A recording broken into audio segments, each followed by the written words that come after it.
Hey, what's up, guys? I'm not going to talk because I'm listening to this interview with Walter Jones, former Seattle Seahawks Hall of Famer. I want to hear what he has to say before I go on my little rant here. He's talking about DK Metcalf chasing down Buda Baker. Can you guys hear it? About him, he's building his own story. So now I think that kind of, you don't even think about that play anymore. Now you're thinking about this play where he's earning his respect from his players. I think as guys, sometimes I think we all caught up in trying to be noticeable outside of the game of football, but now you're earning your respect on the field, and you always go back to that. You earn your respect, and now DK has earned his respect on the field with the Seahawks and everybody around the league that this guy's always going to hustle and going to make plays, and that definitely showed it then where, you know, we all thought that was going to be 6 points. I still don't understand how come DK didn't get the ball. How come he didn't get more targets? This is 950 KJR, the sports radio Seattle station, by the way. Put yourself in his shoes. You're a second-year guy in the NFL. You did something totally embarrassing because you were showboating. I'm just listening to the radio because they're going to talk about potential guys to get who they could maybe pick up since we didn't get Everson Griffin today. You know what I'm saying? I think the thing about it, I think we're keeping forgetting that this kid is a special talent. A kid, you see it every, you know, compared to last. Yeah, this is Walter Jones being interviewed by Dave Softy Mahler on the 950 KJR station. He was the only guy that you know, I don't think we thought that he could catch, but I thought when he took off, I think he had a feeling like I could catch this guy. And I think the thing about him is that he's putting all DBs on notice that, hey, I'm coming for your gut. That play would have been so much better if we could have bookended it with a DK Metcalf touchdown. If we didn't have a holding call, we won that game. Needed to reestablish the run, partially to bring the safeties back down a little bit. Well, now you've got a situation where Russell no running backs. He passes the most in his career. Talk about the run-pass balance and how much could that help a defense? Can it help a defense? I was listening to 710 earlier, but now it's the World Series, so and I'm not into the baseball, so I switched to KJR. You understanding the game. I think a lot of times now we're still trying to establish who we are. I think they're still trying to establish who we are as an offense, and we into this new let Russell cook thing. So now that's what we're always seeing. Not saying like, oh, we're playing the game the way we should be playing the game. You know, you get in these tight games, you're kind of seeing that it's taking a little longer for this defense to figure things out. And it's not just all defense. You see it around the league. A lot of defenses can't keep leads. So I think that this is kind of the way that the game's going to go. And I think that's more on... I've got a lot of things to say. I got a lot of questions for you guys. The importance of defenses playing in front of fans. So I think that has a lot to do with it. Now you just... Those guys need... Oh, you guys can't hear it very well? To get up, you know, you make a play. Now you don't have nobody cheering. So I think a lot of that comes in. So now you have to start trying to figure out ways to... How about that? Is it better? Find your poison of where you can start airing the ball out, but still understand that we can't put our defense back on the field too quick if we're scoring too fast and the defense is not stopping the other team offense. Well, Walter Jones with us, and the personal foul on Bobby that was called on third down where he just pushes, I think it was Arnold in the back, the tight end for Arizona. Walter Jones and Dave Softy Mahler. We've seen a play like that a million times where a ball is thrown over a receiver's head and the DB pushes him from back or out of bounds and doesn't know where the ball was. I mean, that play will happen a million times, and that's the one time it'll get called a personal foul on Bobby Wagner. I mean, am I missing something, or how stunned were you that was called for 15 yards on Bobby? That was the worst penalty of the night because it wasn't a penalty. I thought it was a bang. I don't think Bobby saw where the ball. I don't think he knew the ball was coming, but I don't know he knew what happened to the ball. Bobby Wagner, from his position, couldn't see what the ball was doing because the player was between him and the ball. So it's like he's blocked from vision of it. Knock the ball away from him, and that's usually what guys do. And all he did was stick a forearm into his back. Dislodge the ball. So I didn't see it as... Not that I'm blaming the refs for the game. On a flag on something like that, but you know, it had something to do with it. Referee to make that call, and he made that call on that play. But I thought it was not a flag. That shouldn't be called on that play. Well, to me, I think guys, Wagner would have been even justified. I'm waiting to talk about the potential trade or his shoulder into his the small options for personnel that's out there on the defensive line. It was crazy, and well, before we talk about individual names of your overall level of concern, what is your Seahawks pass rush DEFCON level right now, Walt. And the trade DEFCON 5. I think they need to make a deal. We didn't touch the quarterback in 47 or something dropbacks last night. DEFCON 1 is the worst. That's like nukes going across the ocean. So no, it's DEFCON 5, isn't it? Isn't it DEFCON 5 the worst, or is it DEFCON 1? I thought the higher the number, the worse it is. Aren't you? No. Honestly, I think we're in the meat of the season right now. I think teams are figuring out what we try to do on offense and kind of seeing what the defense is. So I think teams are licking their chops. So I think we got to find somebody that can at least. Let's see if they name anybody specific. Right now, we're not taking quarterbacks off the spot. And any quarterback in this game, and we have saw it already, that if you don't take quarterbacks off that spot, most of the time these quarterbacks in this league can find their receivers. We know so this. We need someone that's their job. Who would that be? Who do we get? Who's available? The end that we brought in, but that defensive end wasn't a pass rush specialist guy. That's what he lived for. So I'm thinking that we bring a guy in that's his job to get to the quarterback. That's what we need, just to kind of move the guys off their spots. Right we now, need names. Well, quarterbacks off their names. spot, and that's going to be tough on DBs. They're going to be tough on linebackers. If we're not moving these guys off the spot, these guys, the type of offenses that are out there now, these guys are going to make plays. They're going to throw the ball up and down the field. So we got to find someone. Until we get Jamal back, we got to find somebody that can beat one guy and get to the quarterback. Well, Dick will run some names by in a second. We want to talk to you about some names that could be available. Hey, car turned off the battery to save battery. Nice. Just the part I'm waiting for. The car shuts off automatically. Come on now. I hate about these new cars. It takes forever for the radio to come back on. He's only got 3 sacks, 1 tackle for What are you talking about? I missed it. And 10 quarterback hits. So 16 games then versus 16 games now look totally different. What's going on with Jaron Reed, man? I don't know. I think it's more just sometimes it can be the defense that's called and what these guys are doing. Because now you're looking at, you watch the guys and see what they're doing on film, and you kind of see, are these guys trying to beat the guy in front of you? It's not. Rasheem Green might be back in a couple weeks. He's in practice this week. Is predicated on holding guys up and let the running backs run. So a lot of times I feel like that's the way they're playing the game. Like they're not trying to say, okay, if I beat this guy, am I going to get sacked? Because sometimes it's hard to do that as a defensive lineman. So for me personally, I just don't see these guys working guys to where they're trying to beat guys. It's almost like they're trying to protect their gap and not trying to make a play and get to the quarterback. I don't think I'm going to get any names here. The veteran guys that are out there, Walt, the Carlos Dunlap. There we go. Yeah, Carlos Clay Dunlap. Matthews, Alden Smith.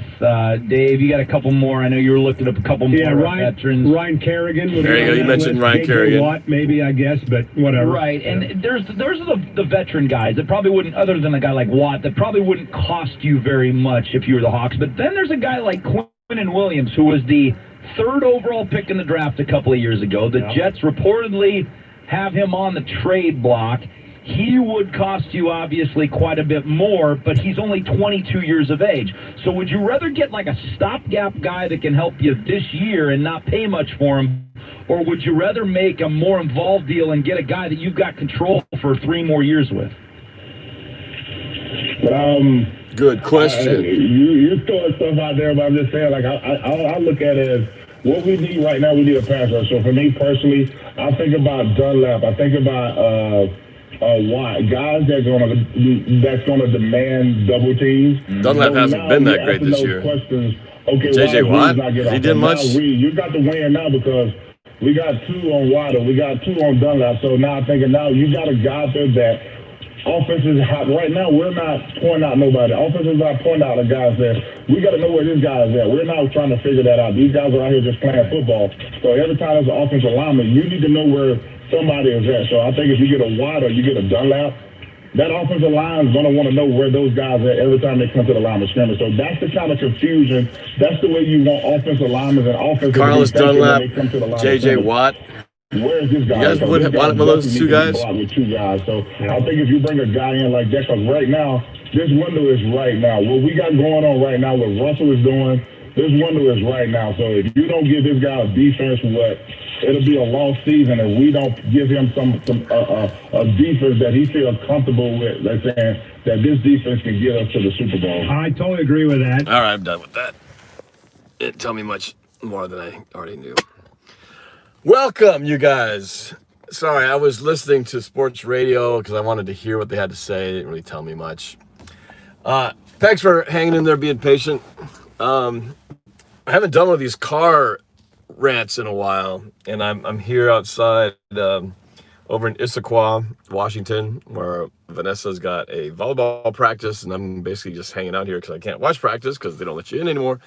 So I figured I got time to kill. What better thing to do than to rant as a Seahawks fan to all you guys and pick your brains on things. I'm sure we have some non-Seahawks fans in here. There's probably some 49ers fans ready to talk some smack. But I titled this video, I said, is it time for Seahawks fans to panic?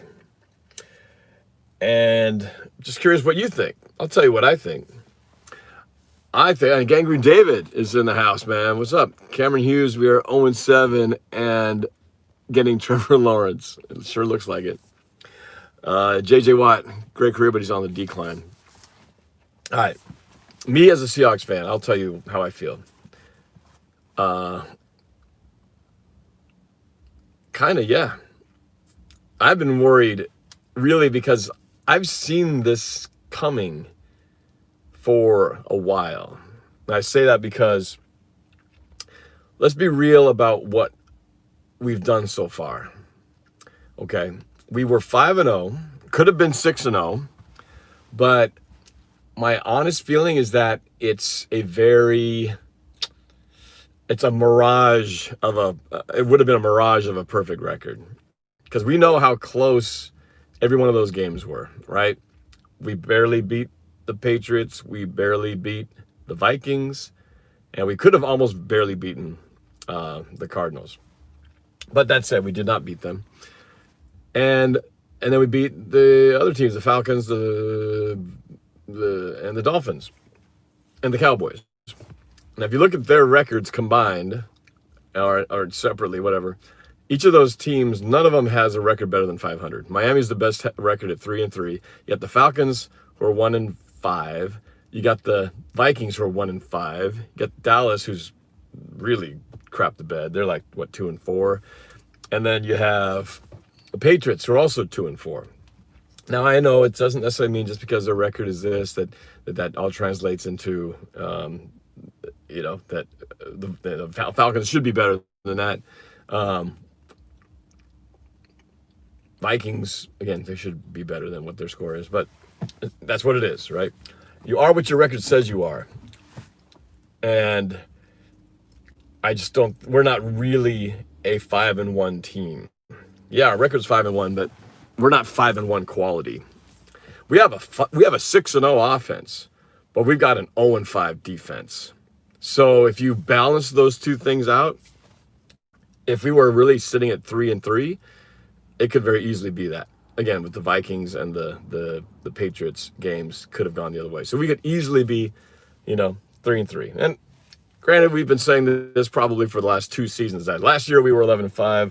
We could have easily been 5-11, right? Because half those games were decided by 1 point or less. So that's how narrow the margin has been. And this year it's just been that the margin has been even narrower. But Seattle's offense and Russell Wilson have been having such an awesome year. It's been covering up. I've been saying it's covering up all these blemishes that we'd otherwise be talking a lot about. Now we're talking about it big time because we just lost. But nobody was really talking about it as much because when you win, you just don't really want to look at it. You kind of go, yeah, I know that's a dirty spot over there, but we're fine. We're 4-0. What are we going to complain about? Well, the problem is now, just to add more to the situation, we have 3 running backs. All of our key running backs, when we thought we had all this depth, suddenly Chris Carson's got a sprained foot. He's week to week. He may not play. Carlos Hyde's got some kind of a leg thing, hamstring or something. He may not play. Travis Homer, who we badly needed on that last drive in pass protection, he may not be the greatest down by down running back, but he is great in pass protection. He actually ran all right. Super chat.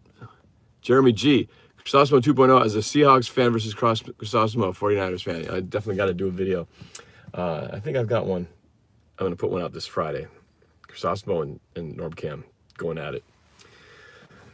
What was I saying? Travis Homer badly missed because his pass protection, if you watch him on the Vikings game, was amazing at picking up blitzes and pressure. I cannot do a Discord call right now, not when I'm streaming. It says OM 2027 campus, sorry. And so we're down, and this explains why I was asking, why is DJ Dallas in at this crucial point of the game, missing blocks and stuff? Well, because that's all we had left. And the unfortunate thing is we don't have anybody else. We can't even call Marshawn Lynch and have him quit freaking call Beacon and get his butt up here and start playing, because between COVID protocols and all that stuff, even if everything else is perfect, let's say he's in perfect game shape and he's been studying and practicing and is ready to go, he couldn't just jump in and go. So we will be, unless they come up with some kind of magical plan or somebody magically heals up, we could very well be seeing on Sunday an offense that features our rookie running back, DJ Dallas, and possibly some wide receivers playing at running back. At least that's what I'm seeing at this, panic mode of early in the week responding to these injuries. Which in some ways that would be hella fascinating to watch watch that situation. But again, it was like what happened at the end of last year, and they called in beast mode. We can't even do that. That's not an option at this stage of the game. And the crazy part about this is we're facing these injury things right now, and then we've got other side of the ball, and a defense is already terrible. We've got Shaquille Griffin, who's got is it hamstring? He's got something going on. Jamal Adams still does not seem like he's ready to come back and start playing yet. So but what used to be the strength and identity of the Seahawks, stout defense, dominant running game, is now completely flipped the script. No running game, no defense. And now it's going to be entirely on Russell Wilson and the passing game to basically hold this thing together. Now, I'm convinced he's going to get points like he did yesterday or on Sunday. He got 34, right? 37, 34. But the problem is when you throw that many times, and this is apparently the most throws he's ever attempted in a game, you're going to get what you get, which was some interceptions. You're going to get some sacks. It's just the odds, right? You throw the ball that many times, the risk goes up. And Wilson's been really good up to this point. And now we're in now we're going to really see Russ cook. It's going to be Russ cooking because he's going to be all alone. He's going to be in the kitchen, and he's going to do everything. He's going to be washing dishes over here. He's going to be in the oven over here. He's going to be frying over here. He's going to be prepping vegetables over here. He's going to be one man, Ratatouille style, running around in that place. He's going to need a few more rats in there to help him out. Unfortunately, a lot of the rats are injured. So if you didn't see Ratatouille, the Disney movie or whatever, I think it's Disney, or is it Pixar? I can't remember. Anyway, I think it's Pixar. That's what I'm talking about. The mouse who was a chef. Anyway, so that's kind of where it's at now. It's basically what it's already been. Russell has been saving this team all the way through. And as I said before, I said the only reason we have won these games is because Russell Wilson has played like an MVP, almost perfect through those first 5 games. And now I threw the question out before Sunday. What happens if Russell Wilson doesn't have a perfect game? What happens if he has an off game? Well, normally that's when you go, well, we'll rely on our running game, or we'll rely on our defense to help, stop things. And it just didn't quite happen. We almost did. Again, it's amazing that we did. But so there's all that. And the question I throw at you guys, and I see it. Everyone's saying fire Ken Norton, but the question is, it's easy to say fire what you don't like, right? It's kind of like the whole thing, if you don't like your girlfriend or boyfriend, I'm not happy with him. I'm not happy with her, not happy with him. Break up. I don't like my spouse anymore. Let's get divorced. It's easy to say, well, our defense isn't good. Let's just fire Ken Norton. But then what? It's sort of that assumption that the natural thing is, let's bring Quinn in and fire Norton and everything will get better. Well, will it? Is there a guarantee that that's going to happen? Or is it, and Pete Carroll has something to do with this. This isn't just Ken Norton's defense. Pete Carroll's a defensive-minded coach. So he's got something to do with all this as well. He's not just blindly saying, hey, Ken, just do your thing. I'll check with you later. So you start to have to wonder, what is really up? Is it a coaching issue? I debate with this. I discuss with lots of people about this. Is it a coaching issue, or is it the lack of talent? And Nick LeBeau with the super chat says, you can expect Russell Wilson to be the five-star, he says five-star chef, but you can't expect him to run the entire restaurant. Colin Coward. Oh, okay, I didn't hear it. I normally would have listened to all these quotes, but, when you lose, I don't get inspired to listen to everybody talk about it because it's just more depressing. So I haven't listened to much media this week. This is the sucky part about losing, because when you win, you just want to read every article about everybody talking about how great your team is. But when you lose, you don't want to hear how everybody jumps on top of you and tears you up. So that's the thing. So the question is, what can you do about the defense? What can be fixed? This is a whole nother topic. Should have a whole nother video just talks about how do you fix the defense. And Jordan P says, the notion that Wilson needs help is bogus. He threw 3 picks. That's his fault. Well, Wilson needing help, are you talking about offensive help, or are you talking about the defense helping out the offense? It was both. I mean, yeah, every one of those turnovers that Russell Wilson threw had a significant effect on the game in terms of what could have changed the momentum, clearly. But right now, at any point in those last couple of series, when you knew Arizona was getting the ball, I doubt any one of you guys would say, okay, I will bet my life that I believe enough in this defense that they can get the stop. And I'm ready to put my life on the line, or bet $1,000 that Seattle get the stop. I don't think anybody had any confidence in that. And I certainly didn't. I thought, if Arizona gets this ball, they're definitely getting in field goal range. There's no way we're getting that, stop. And sure enough, it was like 10 yards a pop, 10, 15. I mean, it wasn't even close. And so what's going to fix that? Because we might be able to get a player here. We just talked about at the beginning, what old guy off of of a bad team that we're going to pick up, from Cincinnati, or J.J. Watt from the Texans, or, we had a shot at Everson Griffin because they traded him, but he went to the Lions, so so much for that. But yeah, how do you fix it? You can't fix this overnight.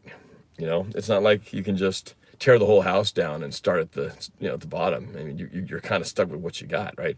It's kind of like the idea of, if you're on land and you have all the resources in the world, you can just tear your house down and let's just start over. This whole thing sucks. Let's just tear the whole thing down. But this is almost like you're fixing the ship and you're already out to sea. So you can't bring in new parts. You pretty much have whatever you've got on the boat, and you've got to make it work.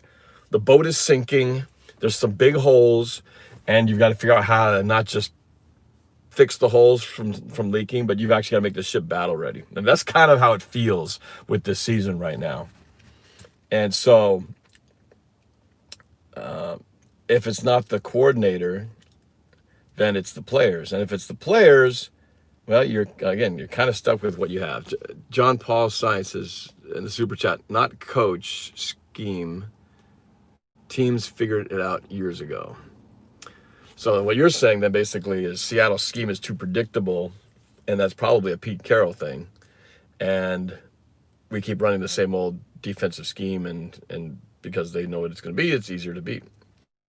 So if it's scheme, well, does that mean you can still have the same coordinator and change the scheme? Can we change it? And can they just go look at their book and go, okay, here's the 2020 scheme. Let's just toss it out and let's roll. Let's pretend like the whole season just started over. Let's just do it all differently from what. Throw the whole playbook out and we'll write a whole new playbook. That's more realistic because you're not going to get new players. So you got to come up with something else new. So how do you do it? What can we do I say we as a collective, as as if we're part of this equation. What could Seattle do to solve this problem? And obviously the pass rush has been a problem. We've seen that forever since last season and maybe beyond. But the only way Seattle is able to get to the quarterback right now, it was when Jamal Adams was blitzing. On Sunday night, nobody got to him. They had 40-something dropbacks, and Bobby Wagner at one point kind of got an arm wrapped around him a little bit. That was as close as we got to a sack on him. Now, granted, he's a special kind of dude.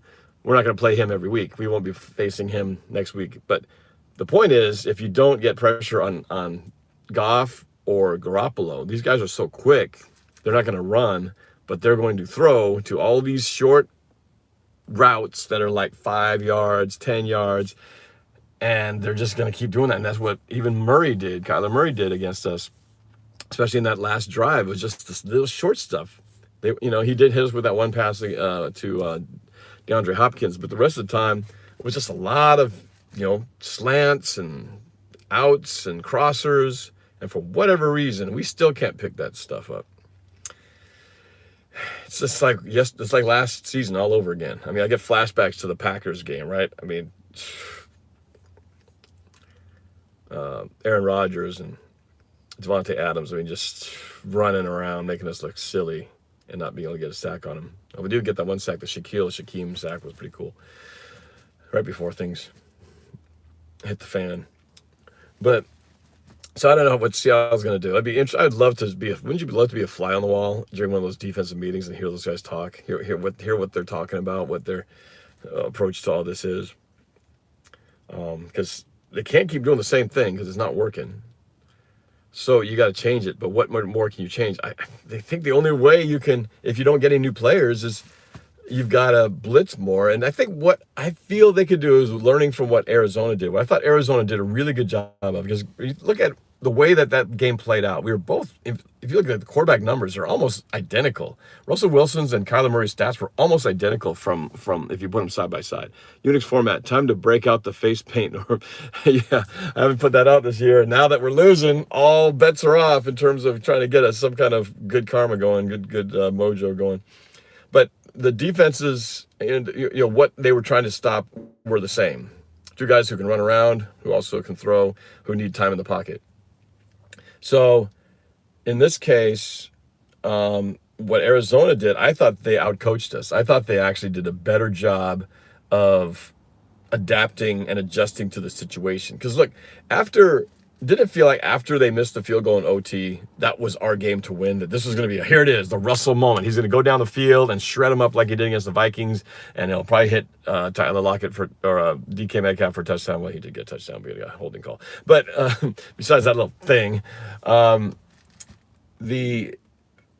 we struggled, and that's because I think what Arizona did that we don't seem to do is they did decide we're not just going to put rush 3 and have them stand there. We're going to actually send pressure. And I hated seeing it from us, but I loved seeing it if I was the Cardinals fan, which is they put all those guys on the line, right? You put all those almost 11 guys on the line of scrimmage. So you clearly don't have enough guys to block. So the whole line's going, who the hell am I taking? Am I going to get the guy who's going to rush up the middle here? Or am I going to take the right guy over here? So Russell's, and he's calling protection. He's calling out all the numbers and all that stuff. And at the snap of the ball, what do? They just change it up. They drop 4 out of there and rush the corner on the outside. And if they don't adjust, if Seattle's line and running backs don't adjust at that moment, they're in big trouble. Because then all of a sudden Russell doesn't have these throwing lanes, which he thought he was going to have if they all came. And then the guys who thought they were going to pick up those guys coming, they drop out. So now they're like, who's coming now? And unfortunately, DJ Dallas, the rookie, missed a couple of those guys, and Russell wasn't able to get a couple of those throws off, and I think that resulted in a sack. And also the final one that threw the interception, he had pressure in his face again. So it worked. It worked for them. And I just don't see Seattle doing that, really. They don't seem to do as much of that sort of, really create. If you're going to blitz, like really blitz. I see Seattle, they blitz like one extra guy. Unless he's Jamal Adams. You see him Bobby going there and gets all caught up in the pile. And, you might see a corner come right outside. And he just gets knocked out of the way. Ding. And then it's like, okay, there's one guy out of play, and they're going to get a first down here. So if you're going to go all out. Or go all out, but change it, disguise it. Go a little poker on them, make them guess, and wonder what's going to happen. And that's one thing they could do because I don't think they've tried that enough. So I'd like to see that because we're not going to get pressure from the front four. That's pretty clear, unless we get these other guys like Rasheem Green and Darrell Taylor. If these guys come back in and can actually contribute, maybe there's reinforcements on the way. But right now, with what we got, it's not working on the front. So you're going to have to manufacture the pressure, which means, of course, you're exposing something in the back end. But maybe if we do those little tricks, we may be able to bait them into an interception or something here. If we can get Garoppolo or Goff to sort of mess up and throw where he shouldn't throw and confuse them a little bit. That's, to me, our best shot. So, I still feel pretty good about our rushing defense for the most part. We had shut down... Kenyon Drake didn't get much. It was actually Chase Edmonds who did all the damage. But I still feel like rushing like up the middle running attack, we're actually pretty good at stopping that. It's just the dropbacks. That's our problem. So we'll see. But God, it's going to be interesting to see how Seattle comes out here on Sunday. Especially with this whole, if none of our running backs can come back in. I know Chris Carson's motivated to play because he's playing for that, contract, that next contract, since he, this is his final year and he's got to this is his campaign. This is hey, everybody, look how good I am. I don't fumble and I don't get hurt anymore. Pay me lots of money next year. And whether that's the Seahawks or somebody else, and I think he deserves it. The problem is, it always comes back to that point where he freaking gets hurt. He's been great at covering up the ball. He hasn't had the fumble problems this year. But the injury thing still haunts him, still affecting him. And I'm convinced, too, that if Chris Carson stays healthy in that whole game on Sunday, we win. Because he was running all over the place like a madman. They couldn't stop him.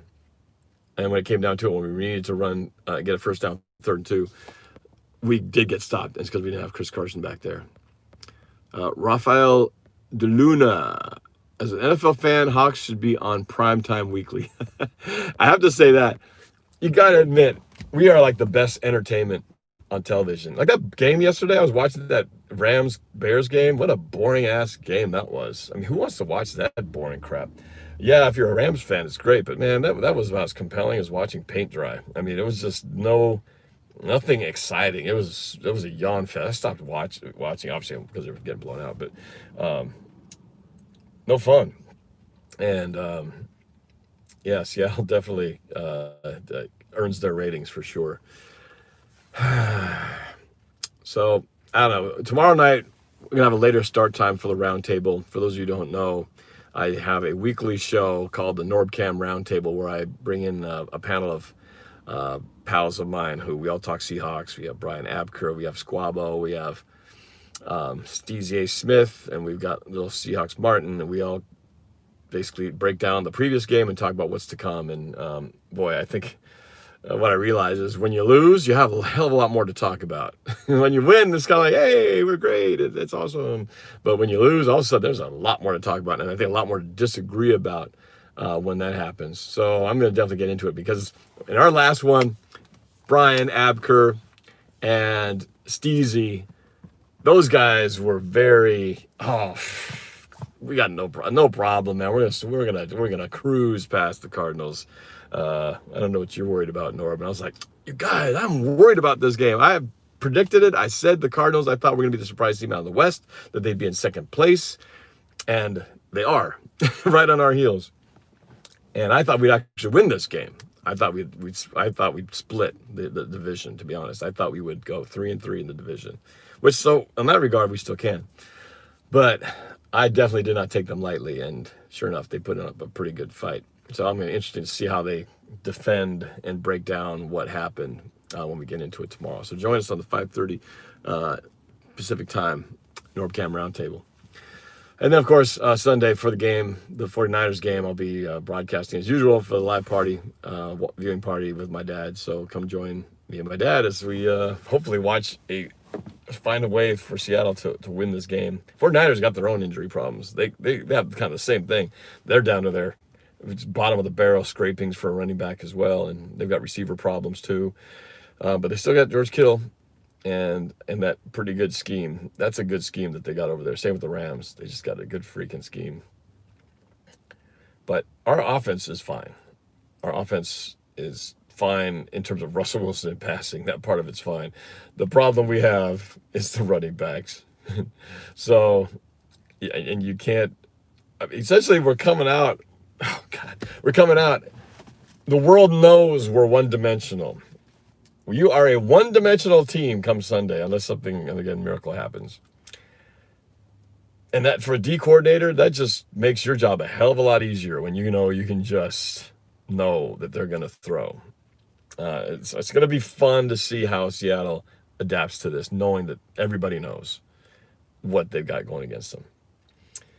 I was talking to my buddy Pat. He brought up an interesting point. And sadly, this ends that streak of like 63-0 or 64-0 when Seattle's winning by 10 points or more at the half. That finally ended on Sunday. Sucks. I like that streak. So Pat said, I think Seattle is better when they're behind. Seattle doesn't know how to protect the lead. And that's kind of an interesting point because it did feel kind of like that. It did feel like no lead was secure. And Seattle does seem to be best when they have to crawl, scratch their way back from behind. And it seems like that's when they do their best work, when they have to be, down 3 points or down 4 points with 2 minutes left to go, as opposed to being up 10 points with 4 minutes left to go. It shouldn't be, but it just seems like it. But right now, looking at the division, I'd say if just based on what I see eye test wise, I feel like right now the best teams, the order of the teams is Rams. I could be overinflating the 49ers because of what they did to the Patriots, but 49ers and then Seahawks and Cardinals are right there with each other. That's what I think is the true ranking right now. Standings, official standings aside, that's if I had my own power rankings based on no data and it's just how I feel about these teams, that's what I see. Rams, Niners, and then Seahawks and Cardinals tied right at this second. That's how I think things lay out right now. And that could all change. But yeah, it's going to be fun. It's going to be interesting. I think the part why I don't really think of this as panic is because I've already had this feeling like this day was coming. I already knew that this stretch, we had sort of the soft lead in, and now the real stretch of hard work started on Sunday when we have to get these division games. And I think in the back of my mind, I knew that we were in trouble if we were going to have to rely on this formula. And it kind of played that self out that way. Sunday goes. But I feel like that's kind of the situation right now, that with such a disparity, how can you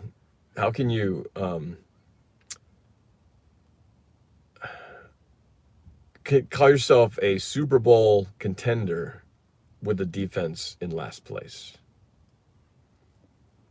Can't be done. Now it could be 23rd, 20th, but it can't be dead last. That's too much imbalance. It's too fragile. It's unstable. And so that's kind of the deal. My concern. And this is because the high bar raised as Seattle fans. We Unix from SEC cannot be right. He can have a bad game as what he did. And if you have a bad game, what do you have to fall back on? You've got to be able to have something catch you who's got his back when things go bad for him, because he's not going to be perfect for 16 games. He had his one bad one. Hopefully hopefully for him, every 5 games he has one bad one. So maybe we'll go 5-1 and then we'll go 10-2. That would be all right. we'd end up 16. We'd be like 13-3 at the end. But at this point, man, if we can get out of the next 4 games at 500, I'd be happy. But for the record, I need back and finish my argument. So my point is, we as Seattle fans have been spoiled because we've been in the playoffs every year with the exception of 2017. And it's now also because, while I know there are a lot of teams around in the NFL who would just be glad to sniff the playoffs, and the fans would be like, oh, hallelujah, we're going to be in the playoffs. And that would be enough. That would make their season. But we expect more. We need more. And I'm going to ask these guys, the panel on Wednesday, what do you guys consider to be a successful season? Because I feel like if we just get to the divisional and lose again, that's not successful. That means we just did the same thing we did last year and didn't improve. We need to get past the divisional ceiling. We haven't done that in 5 years. So we're a little bit spoiled, granted, but that is really the bar. To me, not making the playoffs is a total failure. Getting into the playoffs and losing the first round is barely better than that. And getting to divisional is just where we've been. So we've got to, if you're not improving, you're declining. So we got to get past that. And on top of that, especially, is that the fact that Russell Wilson is having a career year, Lockett had a career game, historic game in the annals of the Seahawks, to have those efforts wasted because we have the crappiest defense in the NFL is a total shame. Now, I understand when you're paying your quarterback that much money, it starves the rest of your positions. And maybe that's just what it is. Maybe it's the fact that when you've got so much capital wrapped up in your MVP level performer on offense, that is why you can't afford a better defense. But Kansas City just paid a boatload of money to Patrick Mahomes, and they still got a pretty good defense right now. So I don't know, maybe in time that's going to balance out and they will lose guys eventually, but they'll have to get paid. It's kind of the cycle. But I guess if you're a great team with a great general manager, you find ways, and really that means you got to draft better. I don't want to bring the draft into this equation right now because I feel like that's something that not to be dealt with because it's so far from now. But it does factor in. If you don't draft well, you can't buy all the talent because that's going to cost you too much. Or you're giving up draft picks to get talent like we did for Jamal Adams. But you got to capitalize with the ones you got. And, I think of LJ Collier. We brought him in when we desperately needed a pass rush 2 years ago. And he ain't it. He's not the solution. Sorry. Unless he suddenly has a breakout rest of this year and proves everybody wrong. But at this point, I'm not going to call him a bust. But he certainly didn't solve our pass rush problems. So that's it. I mean, that's kind of what it all comes down to. It would be a total shame if Russell Wilson could have, an epic season of an MVP level and have it just completely be demolished because the defense can't stop anybody. And right now, that's what it is. There's no confidence that this defense could stop anybody if it came down to it. They could have the opponent could have the ball at the 1 yard line. And my confidence in them being able to stop them from going down and getting the field goal is pretty low right now. So they got to prove it. And it's going to be another tough test. It's going to be a tough test Sunday. It's going to get tough on the road against the Bills. It's going to get tough when we play LA. And it's going to be tough when we have to play the rematch, the seemingly quick rematch against the Cardinals again. So it's a lot's going to tell, but I do have to say my prediction video, if you haven't seen it yet, go check it out, the 2020 music prediction video. Remember I was off in game 1 and you guys all said, Norb doesn't know what he's doing. Well, guess what? Now we are here after week 7 and numerically my schedule is right on. I predicted 11-5. People thought I was nuts and not believing in the team. And we are 5-1, which is what I said our record would be at this point of the season. So I don't want to be right. I'd rather be 13-3, but it's this middle stretch right here that's gonna be the thing. And again, it's all about the division. And when you look at the division, it's like the game. It's like the stats, the standings within the standings. You got to look at the division, because obviously winning the division is the first step. You have 6 games within division, right? Because you have there's 4 teams, so each team plays each other twice. Dukes of Hazzard. Time for the face paint. Yeah, message received. It's been a long time since I've had the face paint on. Division. You have 4 teams. You play each other twice. That means the Seahawks will play all of our division opponents 6 times. So it's basically a 6-game playoff, within the whole game schedule. So you only get 6. So you gotta at least be 500. Because if somebody else is higher than you, of course it depends on the rest of the record is, but right now we're 0-1 out of the 6 games. Unix format, Duke is correct. Face paint. All right. I heard you. So now Seattle can't afford to lose many more. At best they can split with Arizona, and I predicted they split with everybody. So right now we can do everything that I thought they would, but I don't want to be 11-5. I want to be better than that. So where do they pick it up, and who do they sweep? I just said I thought the Rams and the 49ers look like the 2 best teams in this division right now, and the Cardinals evenly matched with us, and we just lost to them. So we're going to have to go even with the Cardinals, can't get swept by them, and then I guess the next best chance is to sweep the 49ers. Well, we have to prove it on Sunday, make it look sweepable. And then the Rams, like I said, the Rams look really tough. Defense is good, and their offense is clicking from what I saw on Monday night yesterday. So, can we sweep the Rams? Is it possible? That's the big question. How do we turn this ship around? How do we fix the leaky holes in the hull when you're already out to sea? That's what we're going to find out. Elena says Carson is out. Says that already officially ruled. Already ruled. Didn't look good. Zero is doom. Says, hey Norb, I am a 49er fan. Can I come on with you to talk about our game coming up? DM me, send me a message. You can do it either through my email, norb@norbcam.com, or you can message me on my other, at NorbCam on Twitter or Instagram, all that stuff. Anyway, just a few things to think about. And we'll see. We'll be paying attention to the trade moves and the injury reports during the week and see how the team's looking. But it's going to get very interesting the next month.